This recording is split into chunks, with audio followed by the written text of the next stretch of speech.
آداب ناظرین، آج ہم CCE کا ایک پارٹ جانچ کے طریقے اس پر نظر ڈالتے ہیں۔ آئیے سلائیڈ نمبر 1 پر جاتے ہیں اور دیکھتے ہیں کہ اس کے تحت کس طرح سے جانچ کے طریقے بتائے گئے ہیں۔ تشکیلی جانچ، فارمیٹیو جانچ کے طریقے۔ آئیے اس میں یہ بات کا ذکر کیا گیا کہ پچھلے جو جانچ کا طریقہ تھا اس میں تبدیلی لائی۔ وہ تبدیلی یہ ہے کہ جانچ کو مسلسل بنانے کے لیے، جامع بنانے کے لیے اور 3 امتحانات پر منحصر نہ ہوتے ہوئے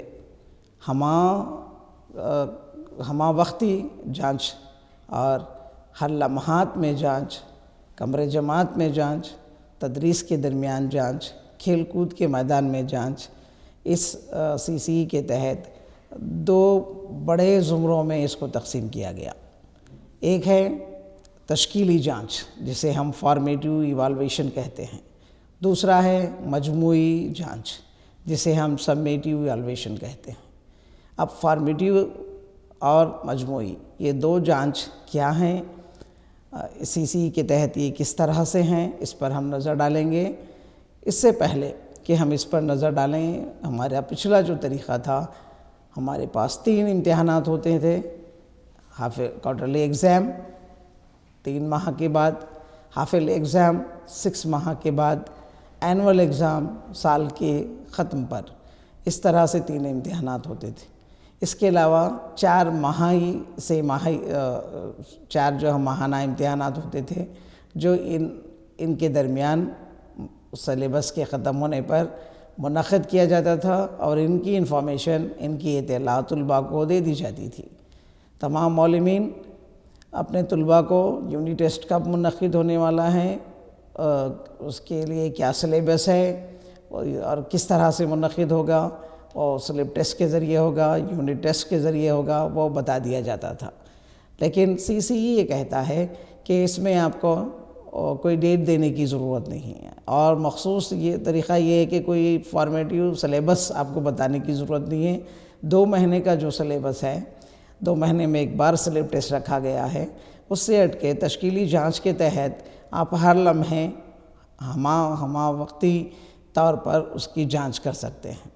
تو اس جانچ کا جو پروسیس ہے، جو طریقہ ہے، وہ دونوں بڑے اجزاء میں تحلیل ہیں۔ ایک ہے تشکیلی جانچ، دوسرا ہے مجموعی جانچ۔ آئیے ہم سلائیڈ 2 پر پہنچتے ہیں اور دیکھتے ہیں کہ تشکیلی جانچ، فارمیٹیو اسسمنٹ کیا ہوتا ہے۔ فارمیٹیو اسسمنٹ کیا ہوتا ہے، تشکیلی جانچ۔ جیسا کہ آپ جانتے ہیں، تشکیل کا مطلب ہی مکمل ہونا، تشکیل پانا، یعنی یہ وہ عمل ہے جو کمپلیٹ ہونے کے لیے تیار ہو رہا ہے۔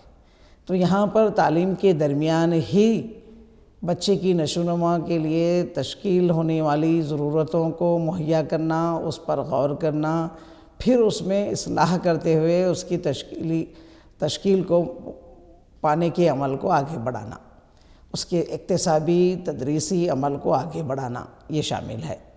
تو اس کے لیے سب سے پہلا پوائنٹ آتا ہے تشکیلی جانچ بلا خوف و خطر آزادانہ ماحول میں ہو، بچوں کے لیے مددگار، اکتساب کے عمل کو تیز تر کرنے کے لیے اور طلباء کی ترقی کا مسلسل جائزہ لینے کا بہترین طریقہ ہے۔ اب اس میں دیکھتے ہیں ہم، تشکیلی جانچ بلا خوف و خطر آزادانہ ماحول میں ہو، طالب علم کو امتحان کے ڈر سے، اس کو خوف سے نکالنے کے لیے تشکیلی جانچ رکھی گئی ہے۔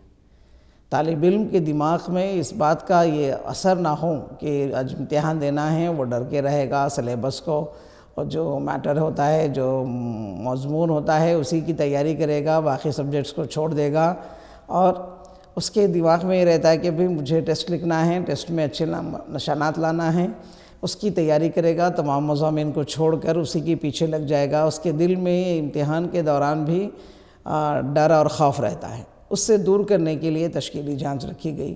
یہ امتحان آزادانہ ماحول میں لیے جانے چاہیے۔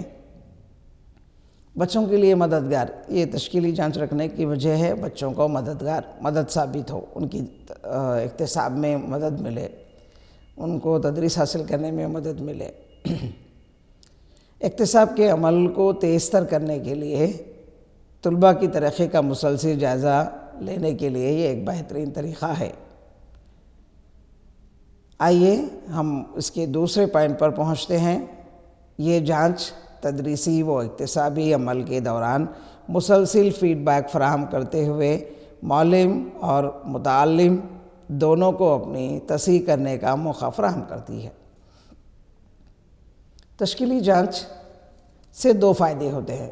ایک، معلم کو اندازہ ہوتا ہے کہ طالب علم کہاں پر کمزور ہے، اور دوسرا یہ ہوتا ہے کہ طالب علم کی تصحیح کیسے کی جائے اور بچے میں کہاں پر رکاوٹ پیدا ہو رہی ہے، کس سبجیکٹ کے درمیان میں، کس مضمون کے درمیان میں، پھر اس کے علاوہ لکھنے میں، پڑھنے میں، سمجھنے میں کہاں پر اس کو تکلیف محسوس ہوتی ہے، اسی وقت اس کی تصحیح کا موقع مل جاتا ہے۔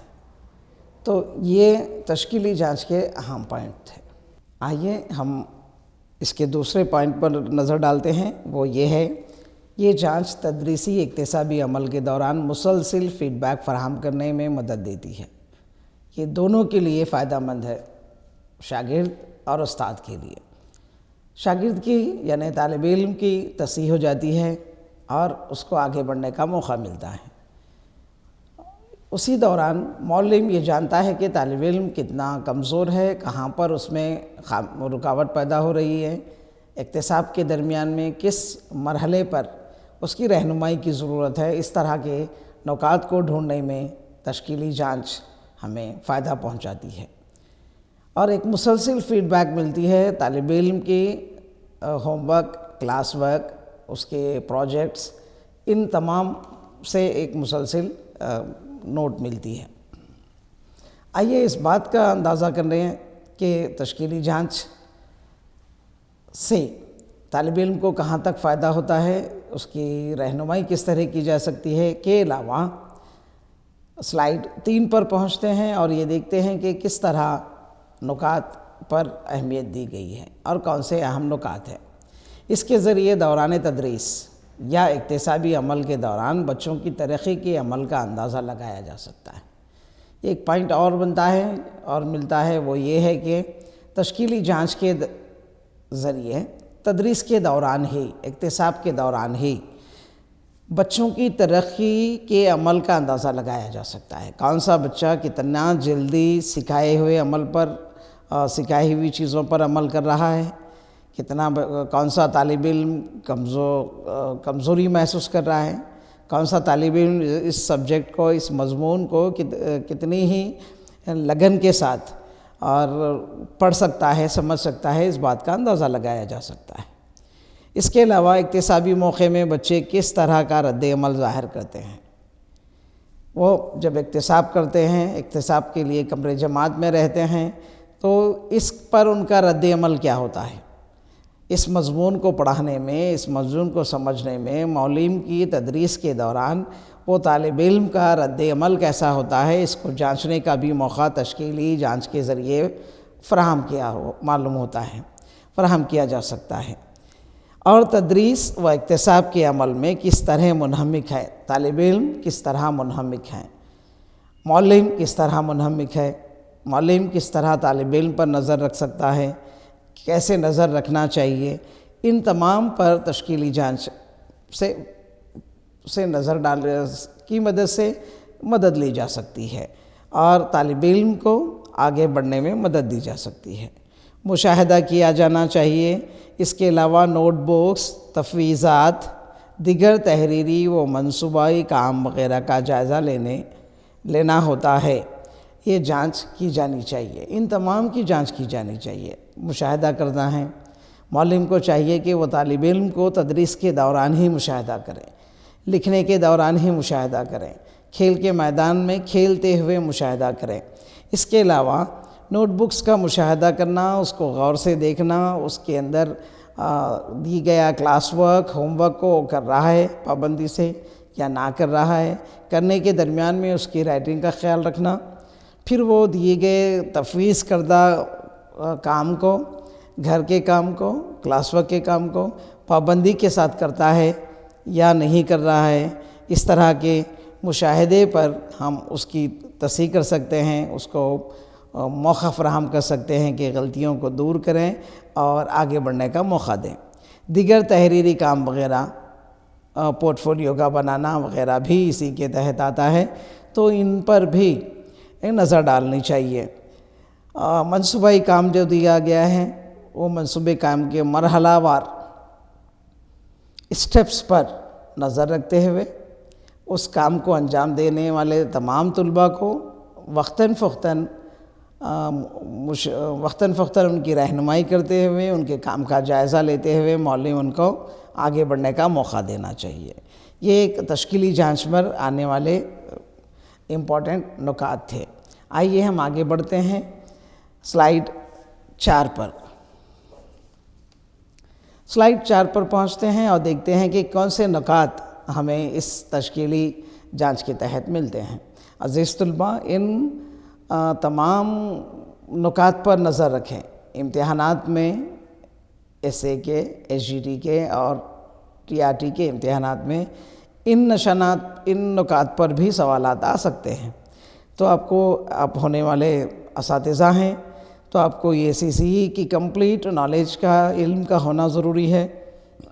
آئیے یہ دیکھتے ہیں کہ یہ طلباء کے لیے کون سے اہم پوائنٹ فراہم کر رہا ہے۔ ایک ہے یہ بچوں کی ترقی، اکتسابی خامیوں کی نشاندہی کرنے اور انہیں درج کرنے کا طریقہ ہے۔ تشکیلی جانچ جو ہے دراصل یہ کیا ہے، بچوں کی ترقی کے لیے، اکتسابی خامیوں کی نشاندہی کرنے کے لیے اور انہیں درج کرتے ہوئے ان کو دور کرنا، ان کی ترقی کو حاصل کرنے میں مدد کرنا، ان کی خامیوں کو دور کرنے میں مدد دینا، پھر درج کردہ کامیابیوں اور ناکامیوں سے طالب علم کو واقف کروانے پر اس کے اندر ترقی کرنے کے لیے جذبہ پیدا ہوگا اور خامیوں کو دور کرنے کا جذبہ پیدا ہوگا۔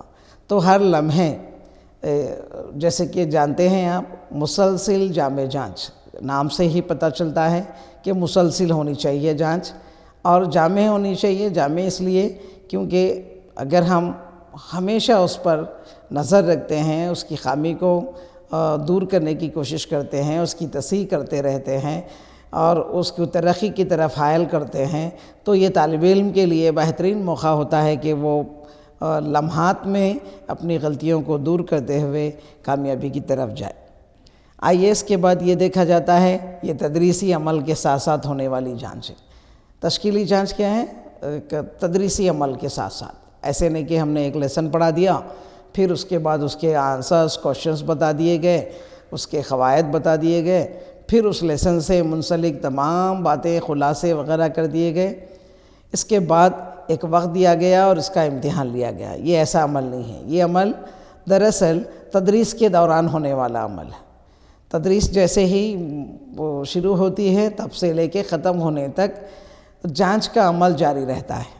تو یہ عمل ساتھ ساتھ کی جانے والی جانچ ہے، تدریس کے ساتھ ساتھ کی جانے والی جماعت میں معلم کے داخل ہونے سے لے کر باہر نکلنے تک، کمرے جماعت سے باہر نکلنے تک طالب علم کو مختلف زاویوں سے، مختلف طور و اطوار سے ان پر جانچ کی جانی چاہیے۔ یہ تھا تدریس کے ساتھ ہونے والا عمل۔ اس کے بعد ہم نظر ڈالتے ہیں، دیکھتے ہیں کہ دوسرا ایک نقطہ ملتا ہے۔ وہ نقطہ یہ ہے کہ زبانی تحریری طور پر بچوں کی طریقے کا مشاہدہ کرنا، زبانی بھی مشاہدہ کرنا، تحریری طور پر بچوں کی ترقی کا مشاہدہ کرنا، خامیوں کی تصحیح کرتے ہوئے آگے بڑھنا، اصلاحی تدریس کے موقع فراہم کرنا۔ اب یہاں پر دیکھیں، اس کی زبانی امتحانات ہوں اور تحریری طور پر امتحان ہوں، پھر وقتاً فوقتاً ان کی خامیوں پر نظر رکھی جائے اور اس کو دور کیا جائے، لکھنے کے دوران، زبانی بولنے کے دوران اور ان کے عمل کے دوران، رد عمل کے دوران اصلاحی تدریس کا موقع دیا جائے، پھر اس کی تدریس میں اصلاح ہو، معلم اپنی تدریس کو وہ اصلاحاتاً بہتر سے بہتر کرتے چلے جائیں، اور طالب علم کی عمر، عقل اور اس کی صلاحیتوں کو مد نظر رکھتے ہوئے اپنی تدریس میں اصلاح پیدا کرے اور موقع دیں کہ آسانی سے تدریس کو اور اکتسابی عمل کو طالب علم اچھی طرح سمجھ سکے۔ آئیے اس کے بعد یہ اور پوائنٹ ہیں جو یہ کہتا ہے کہ یہ طریقہ بچوں کے لیے اکتسابی طریقے کے لیے موضوع فیڈ بیک فراہم کرتا ہے۔ تشکیلی جانچ کا جو طریقہ ہے اکتسابی طریقوں میں، تمام اکتسابی طریقوں میں ایک بہترین اور موضوع ہے جسے فیڈ بیک ملتی ہے۔ آپ دیکھیں آج ہم ہر میدان میں، چاہے وہ امتحانی میدان ہو، اسکولز ہوں یا کوئی اور ڈپارٹمنٹ ہو یا ادارے ہوں یا گورنمنٹ کے کوئی اور ہوں، وہاں پر فیڈ بیک لی جاتی ہے۔ فیڈ بیک سے ہمیں یہ اندازہ ہوتا ہے کہ اس میں ہم کیا بہتر کرنا چاہیے، کیا کمی اس پہ واقع ہوتی ہے، کس طرح اس کو اور اس موضوع کو بہتر بنایا جا سکے، کس طرح اسے کارآمد اور مکمل طور پر پختہ کیا جا سکے۔ یہ فیڈ بیک ترقی کی رکاوٹوں کو روک کر آگے بڑھنے میں مدد دیتا ہے۔ تو فیڈ بیک یہاں پر جو تشکیلی جانچ ہے اس میں فیڈ بیک آسانی سے فراہم ہو جاتا ہے۔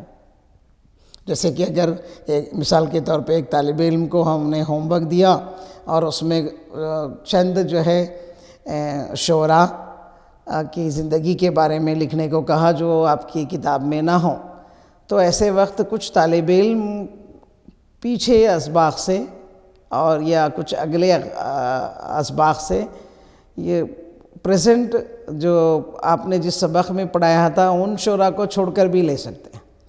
کچھ طلباء جو ہے دوسری جماعتوں کے شعراء کی زندگی کے بارے میں لکھ سکتے ہیں۔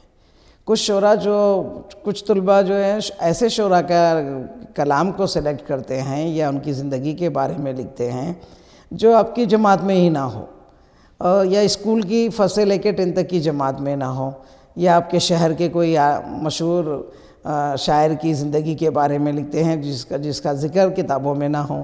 تو ایسے وقت ایک بہترین فیڈ بیک ملتا ہے کہ کون سا طالب علم کس طرح کی اس کو کس طرح حل کیا ہے، کس طرح اس کا جواب دینے کی کوشش کیا ہے۔ کیا وہ آسان طریقہ ڈھونڈا ہے، کیا وہ اپنی جس طرح کہا گیا کہ بھئی ایسے شاعر کی سوانح حیات پر نظر ڈالیں جس کا ذکر آپ کی تدریسی کتب میں نہ ہو، تو کیا اس پر وہ عمل کیا ہے یا آپ کی جماعت کا ہی کیا ہے، کیا وہ دوسری جماعت کا کیا ہے، اس طرح کے موضوع کو فیڈ بیک مل سکتی ہے۔ تو یہ تشکیلی جانچ سے ہم بچے کی قابلیت، اس کی خامیوں پر آسانی سے نظر رکھ سکتے ہیں۔ آئیے ہم آگے بڑھتے ہیں اور سلائیڈ 5 پر پہنچتے ہیں اور یہ دیکھتے ہیں کہ کس طرح کے پوائنٹس یا مرحلے ہم اس طرح تشکیلی جانچ کے تحت ملتے ہیں۔ بچوں کو از خود یا گروہی طور پر احتساب کرتے ہوئے سیکھنے میں معاون ہوتا ہے۔ تشکیلی جانچ اب احتساب کرنے کا ایک ذریعہ ہے۔ از خود بچہ احتساب کرے گا، از خود وہ اپنے آپ کو جانچے گا کہ بھئی میں نے یہ خامی کی تھی، معلم نے اس کو جبکہ اسی وقت ریکٹیفائی کیا ہے، اور وہ خود سے بھی سوچے گا، کسی اور طالب علم کا دیکھے گا، اس سے اور اپنے سے کمپیئر کرے گا، پھر سدھرنے اور سیکھنے کا موقع ملے گا۔ اور اس طرح کی تشکیل اس کی ترقی میں، اس کو غور و فکر کرنے میں معاون ثابت ہوتی ہے۔ اس طرح کی جانچ تو تشکیلی جانچ کا ایک فائدہ یہ ہے کہ از خود یا گروہی طور پر احتساب کرنے کا موقع ملتا ہے اور یہ سیکھنے کے عمل میں معاون ثابت ہوتی ہے۔ اس کے بعد آئیے دوسری اور چوتھی تشکیلی جانچ کے دوران منعقد کیے جانے والے سلپ ٹیسٹ میں بچوں کو از خود یا گروہی طور پر احتساب کرنے کا موقع ملتا ہے۔ یعنی کہ پہلی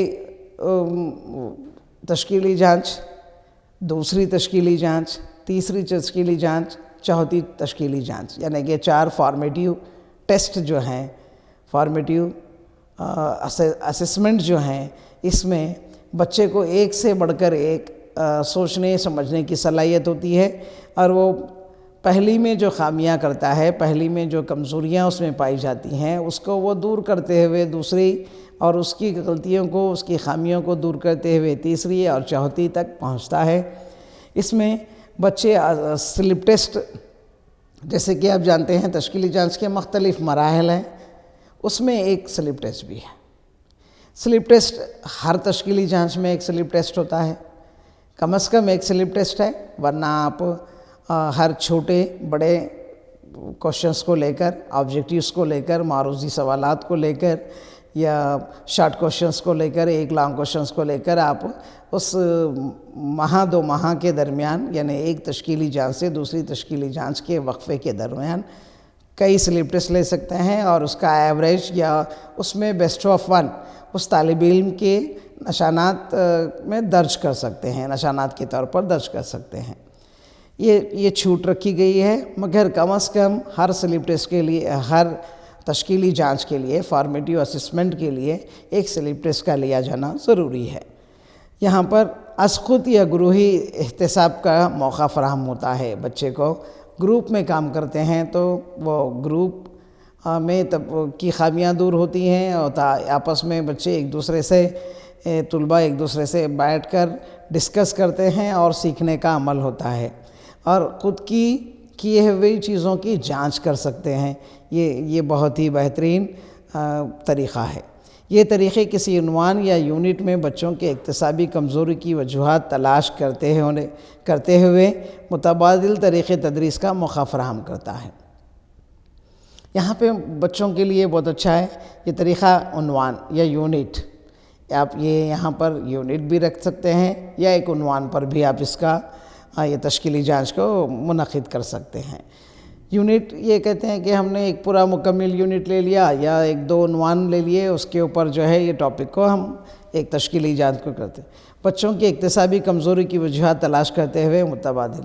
معلم کے لیے یہ ہوتا ہے کہ بھئی بچوں میں کیا کمزوری ہے، طلباء میں کیا کمزوری ہے، کس طرح سے ان کی اس کمزوری کو دوسرا کوئی تدریسی طریقہ ہے، کیا ہم اس تدریسی طریقے کو اپلائی کرتے ہوئے کمرے جماعت میں اطلاق کرتے ہوئے یا تفویضات کو فراہم کرتے ہوئے ان کو کس طرح کا موقع فراہم کرتے ہیں، ان کی اس کمزوری کو کیسے دور کر سکتے ہیں، یہ معلم کے جاننے میں مدد ملتی ہے۔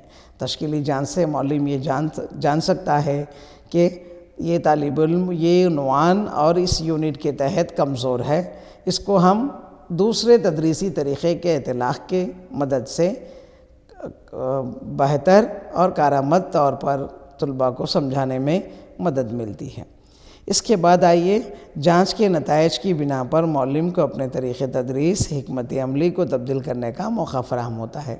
جیسا کہ ہم نے پہلے ہی کہا تھا، تشکیلی جانچ دراصل ہر دونوں کے لیے فائدہ مند ہے۔ ایک معلم کے لیے وہ تدریس کو کس نہج پر لے جائے، کس طریقے پر لے جائے، اور دوسرا یہ ہوتا ہے کہ وہ طلباء کی کمزوریوں کو سمجھ سکتا ہے اور اسے کمرے جماعت میں ہی ریکٹیفائی کرنے کا موقع مل جاتا ہے۔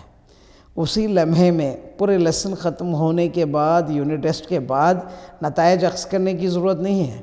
یہاں پر ہر لمحہ جب وہ دیکھتا ہے کہ تشکیلی جانچ کے تحت ابھی تک جو تدریس دی گئی ہے، 10 منٹ میں جو تدریس دی گئی ہے، اس میں بچہ کیا یہ سمجھ سکتا ہے یا نہیں سمجھ رہا ہے، تو اس کو کیسے کریں کہ اس کو دور کریں، اور کون سا طریقہ اپنایا جائے کہ آسانی سے اس اکتسابی عمل کو جاری رکھیں۔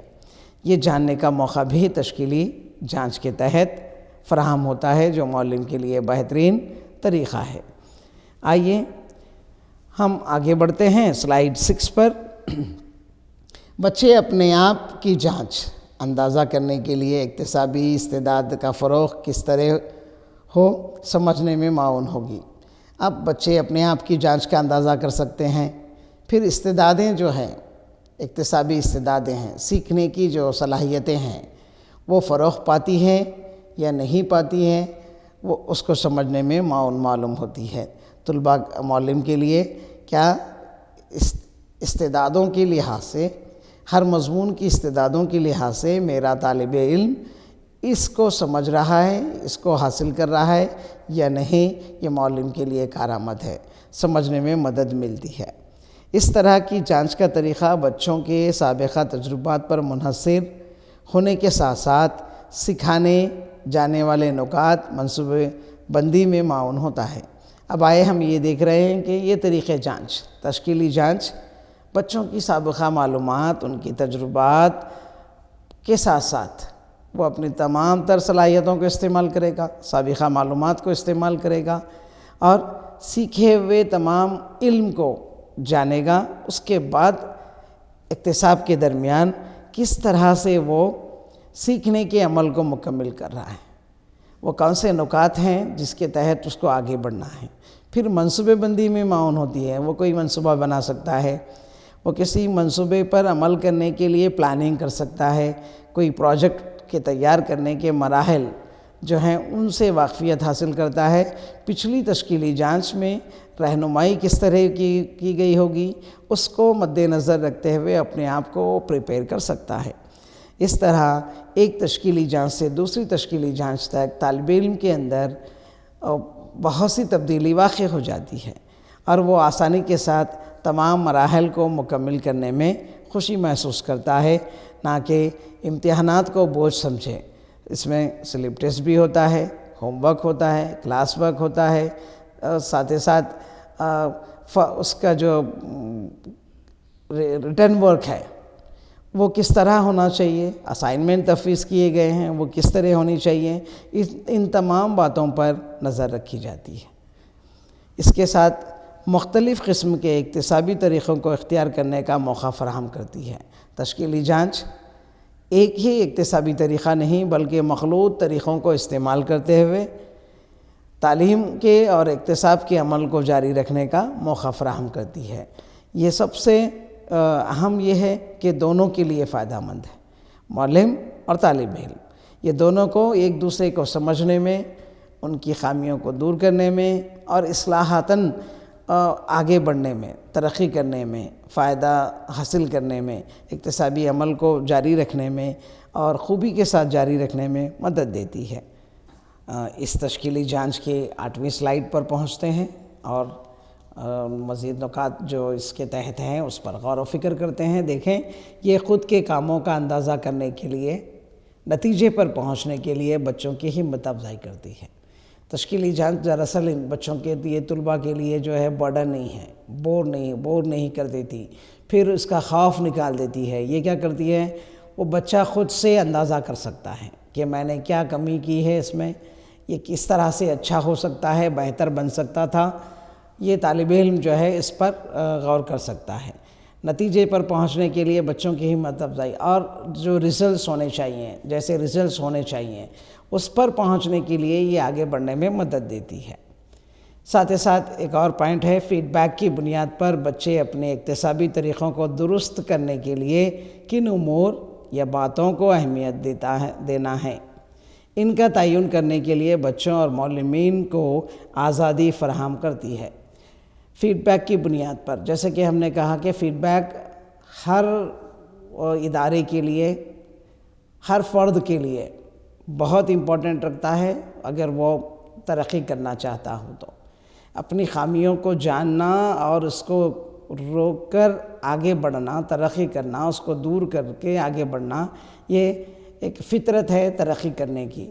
اور جس نے اپنی خامیوں پر قابو پا لیا، جس نے اپنی خامیوں کو سمجھا اور اس کو روکا، اس کے بعد آگے بڑھ گیا، آگے بڑھ رہا ہے، تو یہ ترقی اس کی جو ہے بہت ہی قابل قدر ترقی ہوتی ہے۔ اسی طرح یہاں پر فیڈ بیک کی بنیاد پر بچے اکتسابی طریقوں کو درست کر لیتے ہیں اور کن باتوں پر اہمیت دینا ہے، کن باتوں کو نظر انداز کرنا ہے، وہ جانتے ہیں۔ اس کے علاوہ بچوں اور معلمین کو آزادی فراہم ہوتی ہے۔ طالب علم کو یہ آزادی ہے کہ وہ کون سا راستہ اختیار کرے تاکہ وہ کام بہتر سے بہتر ہو، بہتر اور ممکن ہو۔ اس کے علاوہ گروہ میں مشاہدہ کرنے، آپس میں تعاون کرنے میں مددگار ہوتی ہے۔ جب وہ گروپ میں ہوتے ہیں، مشاہدہ کرتے ہیں، آپس میں تعاون کرتے ہیں، ایک دوسرے کی مدد کرتے ہیں، تو اس طرح سے ان کے اندر ایک شوق پیدا ہوتا ہے کام کرنے کا۔ ایک اور پوائنٹ ملتا ہے، وہ یہ ہے کہ امتحانات لکھنے کے تصور کے بغیر فطری ماحول میں انعقاد کیا جاتا ہے۔ امتحانات کا جو تصور ہے بچوں کے لیے ایک خطرناک ہوتا ہے، وہ اپنے ماحول سے الگ ہو جاتے ہیں، لیکن یہ فطری ماحول میں امتحان لینے کا ایک طریقہ فراہم ہوتا ہے۔ اس کو فطری ماحول میں انعقاد کیا جاتا ہے، کھیل کے میدان میں کھیلتے ہوئے اس کو نوٹ کیا جاتا ہے۔ منصوبائی کام دیا جاتا ہے، بچہ کرتے رہتا ہے، معلم اس کو بغیر جانچ کر رہا ہوں نہ کہتے ہوئے جانچ کرتا ہے۔ نوٹ بک کو لے کر کلاس میں اس کو تدریس کے دوران میں جانچ کرتا ہے، تو طالب علم کو پتہ ہی نہیں چلتا کہ معلم اس پر نظر رکھا ہے۔ تو یہ فطری طور پر ہونے والا عمل ہے۔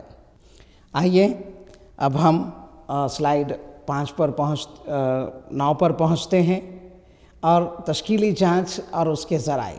تشکیلی جانچ اور اس کے ذرائع کیا ہیں؟ تشکیلی جانچ کے لیے 4 ذرائع استعمال کرنا چاہیے یا ہوتے ہیں۔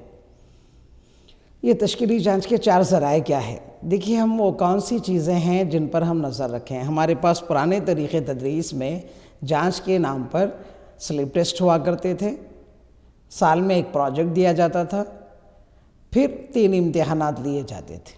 لیکن یہاں تشکیلی جانچ CCE کے تحت یہ تشکیلی جانچ رکھی گئی۔ اس کے تحت 4 ذرائع بنائے گئے۔ ان 4 ذرائعوں میں پہلا آتا ہے بچوں کی شرکت داری، رد عمل۔ دوسرا آتا ہے تحریری کام۔ تیسرا آتا ہے منصوبائی کام۔ چوتھا آتا ہے تحریری امتحان۔ اب ان نکات پر غور کرنے کی ضرورت ہے۔ تشکیلی جانچ کے ذرائع بچوں کی شرکت داری اور رد عمل ہے، تحریری کام ہے، منصوبائی کام ہے، مختصر تحریری امتحان ہے، یعنی کہ سلپ ٹیسٹ بھی ہے۔ آئیے اب ایک ایک پوائنٹ پر ہم پہنچتے ہیں۔ بچوں کی شرکت داری، رد عمل، یہ جو پہلا مرحلہ کہیے آپ اسے یا ذریعہ کہیے، اس میں ہوتا کیا ہے؟ دیکھیں، اسکول میں فراہم کیے جانے والے مختلف تدریسی و اکتسابی مشاغل میں بچے کس طرح حصہ لیتے ہیں۔ وہ اسکول میں فراہم ہونے والے تدریسی اور اکتسابی مشاغل میں طالب علم کس طرح حصہ لے رہا ہے۔ کیا وہ شوق سے حصہ لے رہا ہے؟ کیا وہ بہت ہی ڈر اور خوف کے ماحول میں حصہ لے رہا ہے؟ کیا وہ حصہ لینا ہی نہیں چاہتا؟ اس طرح کا اس کا رد عمل کیسا ہے؟ کس طرح رد عمل کرتے ہیں، اس پر نظر رکھی جاتی ہے۔ جیسے امور کا مشاہدے کے ذریعے بچوں کی ترقی کی جانچ کرنا ہے۔ یہاں پر ہم کیا کرتے ہیں؟ وہ اس کا رد عمل کیسا ہے، وہ کس طرح تدریس کے مشاغل میں شامل ہو رہا ہے، تفویض کیا گئے کام میں شامل ہو رہا ہے یا نہیں ہو رہا ہے، اس کو برڈن سمجھتا ہے یا ایک ذمہ داری سمجھتا ہے، اور ترقی کے لیے ضروری اشیاء سمجھ کر عمل کرتا ہے۔ اس کا نیکسٹ پوائنٹ پہنچتے ہیں ہم، وہ ہے تدریسی اکتسابی عمل میں انہماک کے طریقے کا مشاہدہ کرنا۔ اب یہ معلم کے لیے ضروری ہے کہ تدریسی اور اکتسابی عمل میں بچہ کتنا منہمک ہے، کتنا اپنے آپ کو اس پر ڈھال رہا ہے، اس پر عمل کر رہا ہے، اس کا بھی مشاہدہ کرنا چاہیے۔ نیکسٹ پوائنٹ ہے گروہی کام، مباحثے، مکالموں میں حصہ لینے کے طریقوں کا مشاہدہ کرنا۔ گروہی کام کس طرح انجام دے رہا ہے؟ کیا وہ گروپ کے ساتھ تعاون کر رہا ہے؟ سماجی طور پہ ضرورت ہوتی ہے کہ بچہ جو ہے جب اپنے گروپ کے طلباء کے ساتھ اچھا برتاؤ کرتا ہے تو وہ ایک اچھا شہری بھی بن سکتا ہے۔ تو گروہی کام میں وہ کس طرح منہمک ہے، بحث اور مباحثے میں وہ کس طرح پارٹیسپیٹ کرتا ہے، مشکل آنے پر وہ کس طرح حل تلاش کرنے کی کوشش کرتا ہے، مکالموں کو وہ کیسے الفاظ جماعت کے اندر یا طلباء گروپ کے اندر استعمال کرتا ہے، کس طرح وہ کام لیتا ہے ساتھی طلباء سے، یا کس طرح مل کر جل کر وہ اپنے تفویض کردہ کام کو انجام دیتا ہے۔ ان طریقوں کا مشاہدہ کرنے کا موقع بھی مل جاتا ہے شرکت داری کے رد عمل کے طور پر۔ آئیے ہم آگے بڑھتے ہیں 10ویں سلائیڈ پر، اور بچوں کی لکھی گئی تحریریں۔ اب یہاں پر بچوں کی لکھی گئی تحریروں پر معلم کو نظر رکھنی چاہیے۔ بچوں کے سیکھے ہوئے نکات کے نوٹ بک، درسی کتب، واقعات کی تحریریں، خود کے خیالات کے کیے ہوئے جوڑ بنانے کی اور خود کی لکھی ہوئی کہانیاں، پورٹ فولیو وغیرہ تحریر کریں۔ اب طالب علم کے لیے دیکھیں بچوں کی لکھی گئی تحریروں کے تحت کیا دیا گیا ہے۔ بچے خود کے نکات لکھتے ہیں، نوٹ بکس لکھتے ہیں، کلاس ورک ہوتی ہے اور ہوم ورک ہوتی ہے، درسی کتب ہوتے ہیں ان کے پاس، اس سے کچھ واقعات لکھ لیتے ہیں، یا واقعات کی تحریر کرنا، ان کے ساتھ ہونے والا واقعہ جو ہے وہ اپنی بک میں تحریر کر سکتے ہیں، یا خود کے خیالات کو وہ جوڑ کر وہ کچھ واقعہ بناتے ہیں یا لکھتے ہیں۔ پورٹ فولیو جو بنانا اور پورٹ فولیو کی تیاری وغیرہ جیسی تحریروں پر نظر رکھی جاتی ہے۔ اس کے علاوہ یہاں پر یہ بات قابل غور ہے کہ یہ تحریریں بچوں کی حاصل کردہ استعداد کا اندازہ لگانے کے لیے ضروری ہے۔ یہ ایک آلے کے طور پر استعمال ہوتی ہیں۔ یہ جو بچے لکھتے ہیں نوٹ بکس، معلم اس کو ایک آلے کے طور پر، جانچ کے آلے کے طور پر دیکھ سکتا ہے۔ اس میں یہ اندازہ لگایا جا سکتا ہے کہ طالب علم کہاں کمزور ہے، طالب علم کیا واقعات تحریر کرنے میں کمزور ہے۔ وہ خود کے خیالات کو اچھی طرح پیش نہیں کر سکتا ہے، لکھ نہیں سکتا ہے، جبکہ وہ بول سکتا ہے۔ پورٹ فولیو بنانے میں کیا وہ کمزوری محسوس کرتا ہے، یا سیکھے ہوئے نکات کی درج بندی کرنے میں وہ کمزوری محسوس کرتا ہے۔ اس استعدادوں کا اندازہ لگایا جاتا ہے۔ یہ تحریریں معلم کے لیے آلے کا کام کرتی ہیں۔ آئیے اس کے بعد ہم 11ویں سلائیڈ پر پہنچتے ہیں۔ Note books. نوٹ بکس کس طرح سے ہمارے لیے، معلم کے لیے اور طالب علم کے لیے خامیوں کو دور کرنے اور اکتسابی عمل کو آگے بڑھانے میں مدد دیتی ہیں۔ بچوں کے اسکول گھر پر لکھے گئے نوٹ بکس میں لکھے گئے جواب، حل کیے گئے ریاضی کے سوالات وغیرہ کا مشاہدہ کرتے ہوئے ان کی ترقی کو جانا جاتا ہے۔ اب یہاں نوٹ بکس میں دیکھیں بچے جو ہے ہوم ورک کرتے ہیں، کلاس ورک کرتے ہیں، پھر کچھ کہانیاں لکھ لیتے ہیں، کچھ ریاضی کے سوالات ہیں، گھر پر کیا گیا کام ہے، ان کے کلاس میں کیا گیا کام ہے۔ اگر طالب علم کی نوٹ بک میں اگر دیے گئے سوالات کے حل ہیں، ریاضی کے حل ہیں اور ہوم ورک دیا گیا وہ مکمل کرتا ہے تو ان کی ترقی کو ہم جانچنے میں مدد ملتی ہے۔ کوئی طالب علم اگر کسی وجہ سے ہوم ورک یا کلاس ورک نہیں کرتا ہے تو کیوں نہیں کیا جیسے وجوہات کا ہم کو علم ہوتا ہے، اور ان وجوہات میں غیر ضروری جو وجوہات ہیں طالب علم کے لیے جو رکاوٹ بن رہی ہیں اس کو اگر ہم ان کے سامنے رکھتے ہیں تو اس سے اس بات کا بھی اندازہ ہوتا ہے کہ وہ تعلیم میں حائل ہونے والی تمام غیر ضروری چیزوں کو دور کریں، رکھنے میں مدد ملتی ہے۔ اس کے ساتھ ساتھ یہ اس کا جو طریقہ ہے، پڑھنے کا جو طریقہ ہے، ہوم ورک کرنے کا جو طریقہ ہے، کب وہ ہوم ورک کرتا ہے، گھر پر وہ کس وقت پڑھائی کرتا ہے، کیا ایسی باتیں جو اس کے لیے غیر مناسب ہوں ان کو دور کرنے میں بھی مدد ملتی ہے۔ اس کے علاوہ یہ نوٹ بکس جو ہیں بچے کے معلم دونوں کے درمیان تعلیم کو فروغ دینے میں بہت زیادہ مدد کرتی ہیں۔ اس کی آزادانہ طور پر لکھے گئے واقعات، اس کے ہوم ورک، اس کے کلاس ورک اور گھر کا کام جو اس کو دیا گیا ہے اگر وہ مکمل کر لیتا ہے تو معلم اور طالب علم کے درمیان جو رشتہ ہوتا ہے وہ اور بھی مضبوط ہوتا ہے، اور کمزور طلباء کو سمجھانے میں مدد ملتی ہے۔ درسی کتب۔ آئیے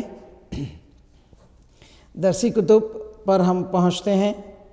سبق کے درمیان، سبق کے اختتام پر موجود سوالوں کے جوابات لکھنا، مشاغل میں موجود خالی جگہوں کو، جدولوں کو پر کرنا، معلومات اکٹھا کر کے جدول میں درج کرنا، ضروری روداد تیار کرنا۔ آئیے یہ درسی کتب آج کی جو CCE کے تحت جو درسی کتب ہے یہ پرانی طریقہ تدریس کی بک نہیں. یہ کتب کو ایک کیا کہنا چاہیے کہ کتب کے علاوہ رہنمائی بک کی طرح رکھا گیا ہے. یہ ایک وہ بک کی طرح بھی کام کرتی ہے. یہ واقعات اور خیالات کا اظہار کا موقع بھی دیتی ہے. یہ آبجیکٹیو بیس بھی ہے، اس کے اندر سوالات بھی ہیں، معروضی سوالات بھی ہیں، سوچ اور سمجھ کر بولنے والی باتیں بھی ہیں، اور نکات بھی دیے گئے ہیں، اور کبھی کبھی خالی جگہ دی گئی ہیں جس میں وہ پر معلومات کو ایڈ یا اکٹھا کر سکتا ہے یا لکھ سکتا ہے. تو دیکھیے سبق کے درمیان بھی ہیں، سبق کے اختتام پر بھی سوالات دیے گئے ہیں، ان کے جوابات لکھنے کے لیے کہا گیا. تدریس کے درمیان میں بھی سوالات پوچھے جاتے ہیں اور ان کے جوابات دینا اور لینا ہوتا ہے. مشاغل میں موجود خالی جگہ، کئی مشاغل رکھے گئے ہیں تاکہ طالب علم کمرے جماعت میں ہی اسی تدریس کے دوران ہی کچھ جدولوں کو پڑھیں اور ان کو پور کریں. جدول کو پور کرنا، معلومات کا اکٹھا کر کے جدول میں درج کرنا بھی شامل ہے. ضروری رودات جو ہیں اور کچھ ایکٹیویٹیز ہوتی ہیں جن کی رودات ہیں وہ بھی طالب علم درسی کتب کی مدد سے لے کر درج کر سکتا ہے. یا جدول ہوتے ہیں ان میں اس ایکٹیویٹی کے تحت آنے والی رودات کو بھی درج کر سکتا ہے. تو اس طرح سے ایک بہترین تدریس کے لیے تشکیلی جانچ مختلف مراحل کے تحت یا مختلف ذرائع کے تحت آگے بڑھتی ہے. یہ تمام جانچ پر نظر رکھتی ہے، تمام اکتسابی عمل پر نظر رکھتی ہے، خود معلم اور طالب علم کو احتساب کا ذریعہ بناتی ہے. اس کے بعد آتے ہیں ہم اس کا دوسرا پہلو، یا یہ کہیں کہ ہم اس کا دوسرا ذریعہ، وہ ہے منصوبہ کام. منصوبہ کام میں حصہ لینے کا طریقہ ترتیب دی گئی رپورٹ کی بنیاد پر جانچ کرنا ہے. ایک منظم شدہ رپورٹ پر جائزہ لینا یا جانچ کرنا ہوتا ہے. گروہ میں حصہ لینا، گروہ کی قیادت کرنا، منصوبہ کام کی رپورٹ کا مظاہرہ کرنا، ان پر بحث و تجزیہ کرنا شامل ہے. آئیے ہم منصوبہ کام کے تحت کیا ڈیٹیل ہو سکتی ہیں، کیا ضروری نکات ہو سکتے ہیں، ان پر نظر ڈالتے ہیں. منصوبہ کام میں حصہ لینے کا طریقہ ترتیب دی گئی رپورٹ کی بنیاد پر جانچ کرنا ہے. ایک مکمل رپورٹ ہوتی ہے جو طالب علم خود تیار کرتے ہیں، اس کا جائزہ لینا ہوتا ہے. وہ گروہ میں کس طرح سے حصہ لیے، ان کی رہنمائی کس نے کی، ان کی قیادت کس نے کی. منصوبہ کام کی رپورٹ کا مظاہرہ کرنا معلم کا کام ہے، اور وہ مظاہرے کے دوران یہ دیکھتا ہے کہ طالب علم کس طرح سے اس منصوبے کو مکمل کیے ہیں اور آگے بڑھے ہیں. ان کی رہنمائی بھی کی تھی اس نے، اور مختلف مراحل میں تو طالب علم کس طرح ریاکٹ کرتے ہیں، وہ ساتھی طلباء کے ساتھ باہر کے ماحول میں کس طالب علم کو باہر کا کام اسائن کیا گیا، کس طالب علم کو لکھنے کا کام دیا گیا، کس طالب علم کو رپورٹ تیار کرنے کی ذمہ داری دی گئی، اور کس نے اس کو بخوبی پیش کیا. ان تمام باتوں کا تجزیہ کرنا شامل ہوتا ہے. آئیے اس کے بعد ہم اور آگے بڑھتے ہیں سلائیڈ 13 پر. مختصر امتحانات، یہ ایک اور مرحلہ ہے تشکیلی جانچ کا. جیسا کہ آپ جانتے ہیں ہمارے پرانے طریقے تدریس میں سلپ ٹیسٹ ہوا کرتے تھے. یہ سلپ ٹیسٹ کو بھی اس میں رکھا گیا ہے. تشکیلی جانچ کے ایک اور پہلو یا ذریعے پر پہنچتے ہیں، وہ ہے مختصر امتحانات، سلپ ٹیسٹ. جیسا کہ آپ جانتے ہیں ہمارے پرانے تدریسی طریقے میں یہ اس بات کا ذکر تھا کہ سلپ ٹیسٹ کس طرح ہوتے تھے. ماہ میں ایک بار، سال میں 4 بار جو ہے مختلف ماہ یا سلیبس یونٹ کے درمیان میں سلپ ٹیسٹ رکھے جاتے تھے. سلپ ٹیسٹ 25 مارکس کا ہوا کرتا تھا. یہاں پہ معلم کو آزادی دی گئی کہ وہ سلپ ٹیسٹ مختلف مراحل میں لے لے. وہ تشکیلی جانچ 1 کے تحت وہ کبھی بھی سلپ ٹیسٹ لے سکتا ہے. نارملی عام طور پر سلپ ٹیسٹ آخری میں لیے جاتے ہیں.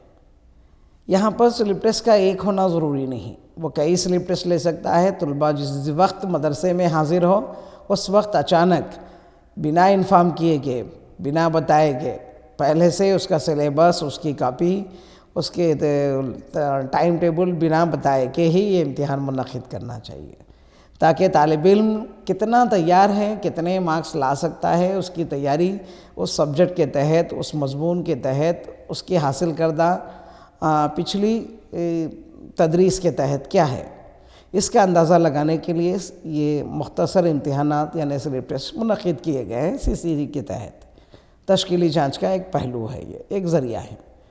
آئیے ہم یہ دیکھتے ہیں کہ یہ عام طور پر منعقد کیے جانے والا امتحان نہیں، یعنی کہ جیسے کہ ہم نے 6 ماہی اور 3 ماہی، 6 ماہی ہاف ایئرلی اور پھر اینولی جیسے امتحانات ہوتے ہیں ویسے نہیں، بلکہ یہ کبھی بھی کسی بھی وقت کمرے جماعت میں اپنے پیریڈ کے اندر لیا جانے والا چھوٹا سا امتحان ہے.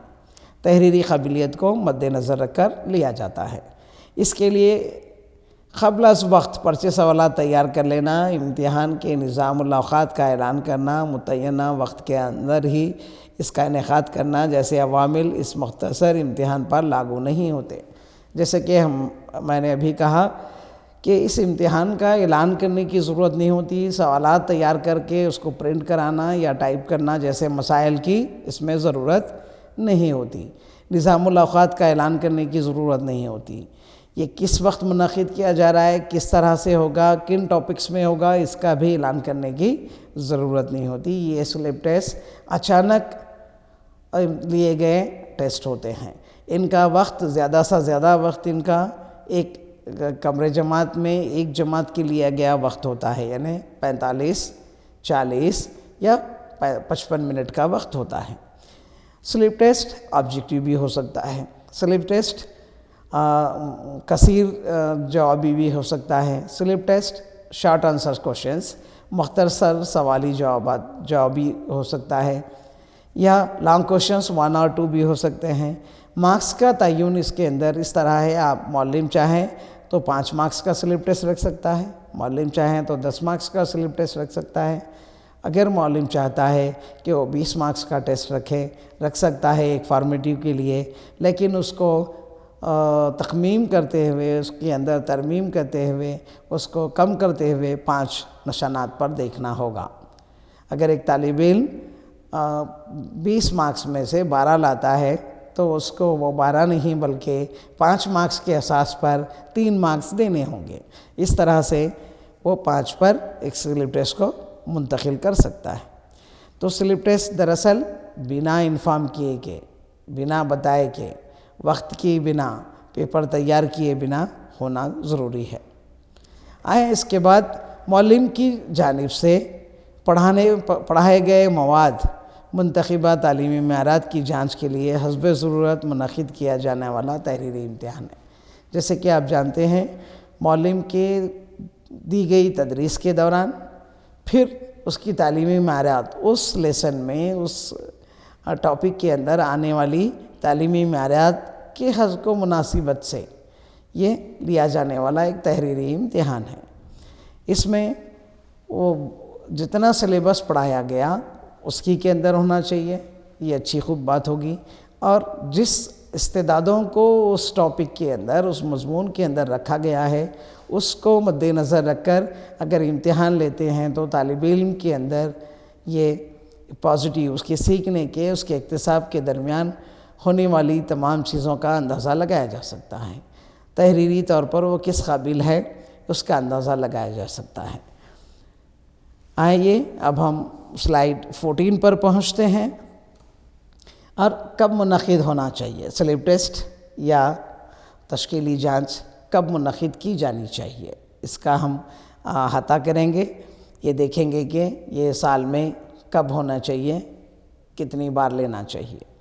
تشکیلی جانچ روزانہ کمرے جماعت میں اسکول کے احاطے میں حاصل کردہ اکتساب کا حصہ ہے. جیسا کہ آپ جانتے ہیں کمپریہنسیو ایوالویشن جسے بولے ہم، کنٹینیوس کمپریہنسو ایوالویشن کے تحت یہ امتحان ہوتا ہے تشکیلی جانچ، فارمیٹیو اسسمنٹ۔ فارمیٹیو اسسمنٹ کمرے جماعت میں تدریس کے دوران ہونا چاہیے، اسکول کے احاطے کے اندر اکتساب کے دوران ہونا چاہیے، جیسے نکات ملتے ہیں، اور یہ ہمیشہ ہونے والی پروسیس ہے، یہ ہمیشہ ہونے والی ایکٹیویٹی ہے۔ تعلیمی سال میں 4 مرتبہ ریکارڈز میں درج کرنا چاہیے۔ اب رکھا گیا کہ بھئی آپ کتنے سلیپ ٹیسٹ لیتے ہیں لیجئے، لیکن بیسٹ آف آل، سب سے بیسٹ ہر فارمیٹیو اسسمنٹ کے لیے ایک ہونا چاہیے۔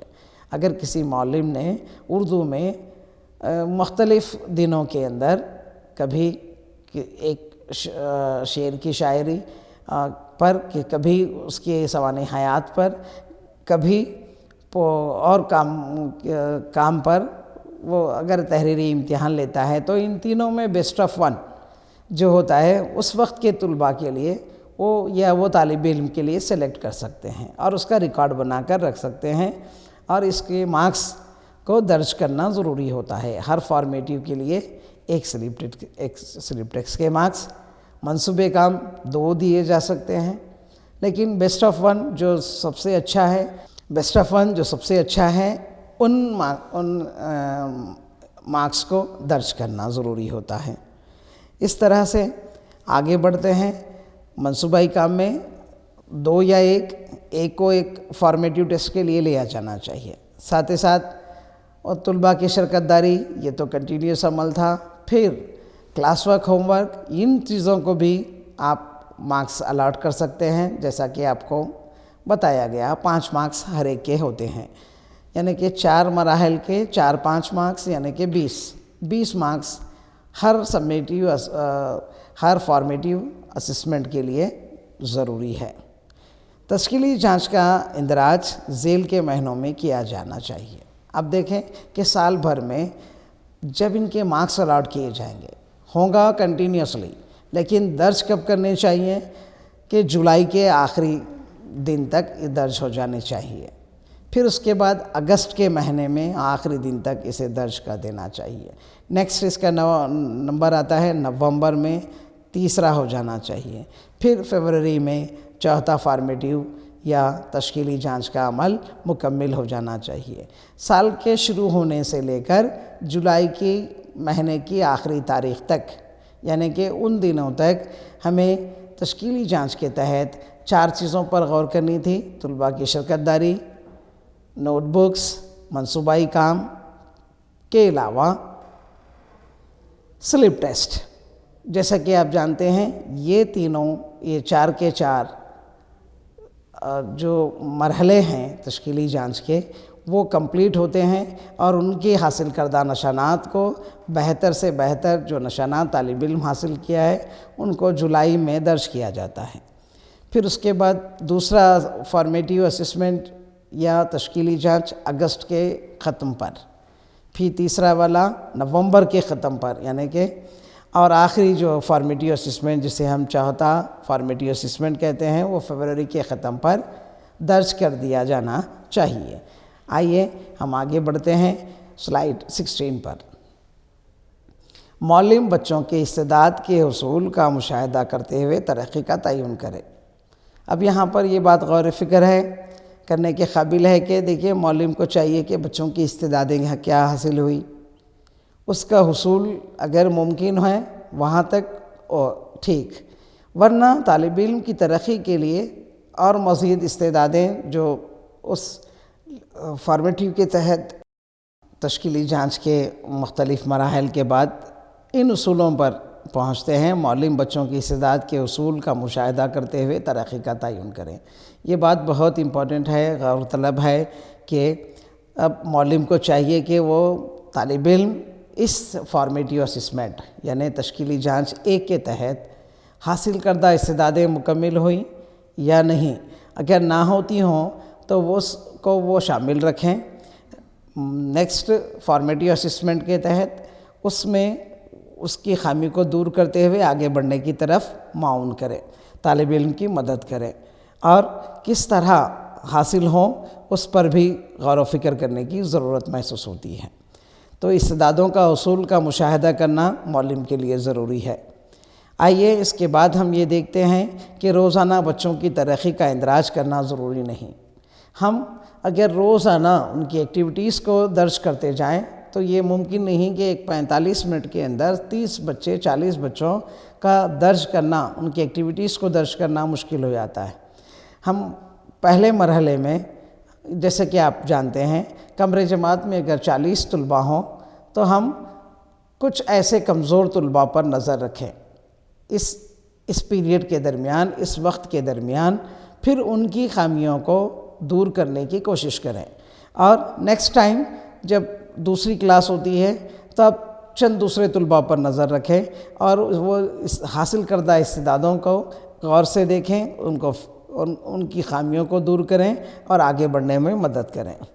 یہ تھا طریقوں کا اندراج کرنا۔ اب طریقوں کا اندراج کے لیے جیسا کہ آپ جانتے ہیں سلیپ ٹیسٹ اور نوٹ بکس کے مارکس ہیں۔ آپ ہر وقت کلاس ورک اور ہوم ورک کو چیک کرتے ہوئے نشانات دے سکتے ہیں، لیکن تشکیلی جانچ کے لیے بیسٹ آف آل جسے کہتے ہیں، تمام درج کردہ نشانات میں دیے گئے نشانات میں سے بہتر نشان کو آپ کے فارمیٹیو کی ریکارڈ میں درج کرنا ضروری ہوتا ہے۔ اس کے بعد ہم یہ دیکھتے ہیں کہ معلم اپنے مشاہدات کی بنیاد پر فیصلہ لیتے ہوئے نشانات مختص کریں۔ معلم کو چاہیے کہ اپنے مشاہدات پر غور کریں اور کب کس طالب علم پر مشاہدہ کیا گیا تھا اور اس کے اساس پر وہ طالب علم کی رہنمائی کریں، ان کو نشانات دیں اور اس کو درج کریں۔ یہاں پر یہ بات بہت ہی اہم ہے کہ ایک معلم بیک وقت 40، 50 یا 30 طلباء پر نظر نہیں رکھ سکتا ہے۔ تو مشاہدات کا جب عمل ہوتا ہے تو اس درمیان میں وہ خاص کر ان طلباء پر غور و فکر کریں، ان پر نظر رکھیں جو کمزور ہوتے ہیں اور جو امتحانات یا دوسرے مشاغل سے دور رہتے ہیں یا اکتسابی عمل سے دور رہتے ہیں۔ ان طالب علموں کو ایک الگ سے غور و فکر کرتے ہوئے ان کو تدریس کا عمل دینا چاہیے۔ یہاں پر نشانات جو دیے جاتے ہیں وہ ان کو نوٹ کرنا چاہیے اور تمام کے تمام نشانات میں اچھے نشانات اس طالب علم کے ریکارڈ میں درج ہونے چاہیے۔ معلم کی ڈائری، نوٹ بکس تصحیح کے لیے ہونی چاہیے۔ پروجیکٹ کی رپورٹس جانچتے ہوئے جوابی پرچوں کا شواہد کے طور پر رکھنا چاہیے۔ یہ بہت ہی اہم کام ہے معلم کے لیے کہ وہ ایک ڈائری تیار کریں۔ ڈائری اس طرح ہو کہ وہ کس وقت کس جماعت میں جاتا ہے، کس طالب علم پر نظر رکھا ہے، مشاہدہ کیا ہے، وہاں پر نام لکھ لیں اور مشاہدے کے ساتھ ہی نشانات دے دیں۔ تو 8 دن کے بعد، 4 دن کے بعد، 2 دن کے بعد اس طالب علم کو جب نشان دینا ہوتا ہے تو وہ ریکال نہیں کر سکتا۔ ڈائری اگر ہوتی ہے تو اس دن وہ طالب علم کے ساتھ کتنے نشانات دیے تھے یہ ریکارڈ موجود رہتا ہے۔ تو ڈائری کا لکھنا معلم کے لیے ضروری ہے، خاص کر کس جماعت کے لیے، 5th کے لیے، 6th کے لیے، 7th کے لیے کس طالب علم کو اس نے جانچا ہے، مشاہدے کے لیے غور و فکر میں رکھا ہے، وہ بھی نوٹ کر لیں۔ تو اس طرح کے چھوٹے نوٹس اصل مارکس دینے میں مددگار ثابت ہوتے ہیں۔ نوٹ بکس کی تصحیح اسی وقت جماعت کے اندر ہونی چاہیے جیسے کہ کلاس ورک ہے۔ ہوم ورک کی بنیاد پر یہ کہہ سکتے ہیں کہ دوسرے دن جب بچہ ہوم ورک کر کے لاتا ہے اسی وقت جب آپ نوٹ بک دیکھتے ہیں اس وقت طالب علم کی تصحیح کر دینا چاہیے تاکہ وہ نیکسٹ ڈے وہ طالب علم اس کی غلطیوں کو دور کر سکے اور اپنی تصحیح کر لے سکے۔ پروجیکٹس کے رپورٹ جیسے کہ ہم نے دیکھا ہے ایک فارمیٹیو اسسمنٹ کے لیے 1 یا 2 پروجیکٹ ہوتے ہیں۔ جب بچے پروجیکٹ کی رپورٹ تیار کرتے ہیں اس کو پروجیکٹ کے ساتھ منسلک کر لیں۔ پروجیکٹ رپورٹ بہت امپورٹنٹ ہوتی ہے۔ دیکھیں ہم نے یہاں تمام مراحل میں پروجیکٹ کو کیسے کرنا، کون سا کام کس کو تجویز کیا جانا چاہیے، معلم رہنمائی کے ذریعے مکمل کر دیتا ہے۔ لیکن طالب علم کی خوبی کیا ہوتی ہے کہ وہ ایک پروجیکٹ کر لیتے ہیں، اس کو معلم کے، اپنے پیرنٹس کے اور ساتھی اساتذہ سے مدد لیتے ہوئے یا طلباء سے مدد لیتے ہوئے پروجیکٹ مکمل کر لیتے ہیں، لیکن وہ پروجیکٹ کو مکمل کرنے کے بعد کیسے پیش کرنا ہے اس طریقے سے واقف نہیں ہوتے، کیسے اس کی نوٹس تیار کرنا ہے اس سے واقف نہیں ہوتے۔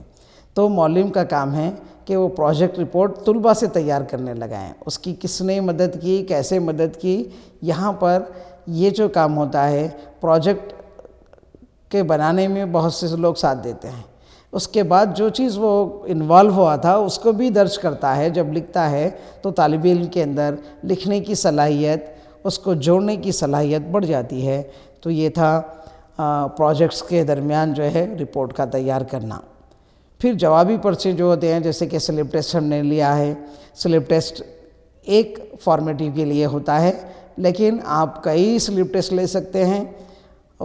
جس دن طالب علم مدرسے میں موجود ہوتا ہے اس وقت سلپ ٹیسٹ لے جانا چاہیے، اور اگر کوئی طالب علم اس فارمیٹیو اسسمنٹ 1 کے دوران 15-20 دن اگر مدرسہ نہیں پہنچتا، لیکن آخری دن اگر وہ آتا ہے تو اس کو جب ہی سلپ ٹیسٹ دے دینا چاہیے، اور اسی قابلیت کے حساب سے اس کی تدریس جتنے سلیبس کے درمیان ہوئی تھی اس کو مد نظر رکھتے ہوئے لیا جانا چاہیے، نہ کہ پوری یونٹ پر۔ مارکس کا سائن دینا معلم کی ذمہ داری ہے، کس طرح سے اس کو مارکس دیے جائیں، اور اس کی تدریس کے جو ایام تھے اس پر غور کیا جائے۔ ان تمام شواہد کو، یعنی ڈائری کو، پھر نوٹ بکس کو، پروجیکٹس کو، رپورٹس کو، پھر جوابی پرچے کو معلم اپنے پاس شواہد کے طور پر رکھنا چاہیے۔ اصولاً ہر سال کے طلباء، اگر آپ کلاس 8 کے ٹیچر ہیں تو وہ 8 کلاس کے طلباء کا جو ریکارڈ ہوتا ہے وہ 3 سال تک، کم سے کم 3 سال تک آپ کے پاس محفوظ رہنا چاہیے۔ اس 3 سال کے بعد آپ اسے اپنے پرنسپل یا ہیڈ ماسٹر کے حوالے کر دے سکتے ہیں، لیکن یہ شواہد کے طور پر رکھنا چاہیے۔ نوٹ بکس رکھنا چاہیے، پروجیکٹس رکھنا چاہیے، اور سلپ ٹیسٹ کے جوابی پرچے بھی طلباء کے رکھنے چاہیے۔ آپ انہیں دیکھ کر واپس دے کر نشانات نہیں دے سکتے، کیونکہ آپ کے ہائر اتھارٹیز اس بات کو جاننا چاہتے ہیں کہ آپ نے سلپ ٹیسٹ لیا ہے یا نہ لیا ہے، ایسے ہی مارکس دیے گئے ہیں یا شواہد کو ان کے قاعدے کے مطابق، CCE کے مطابق، فارمیٹیو اسسمنٹ کی جو طور طریقے ہیں ان پر یہ صحیح اترتا ہے یا نہیں، اس کا اندازہ لگائیں اور آپ کی بھی ترقی کو شامل رکھیں۔ تو آئیے ہم اب تک تشکیلی جانچ کے بارے میں جان رہے تھے۔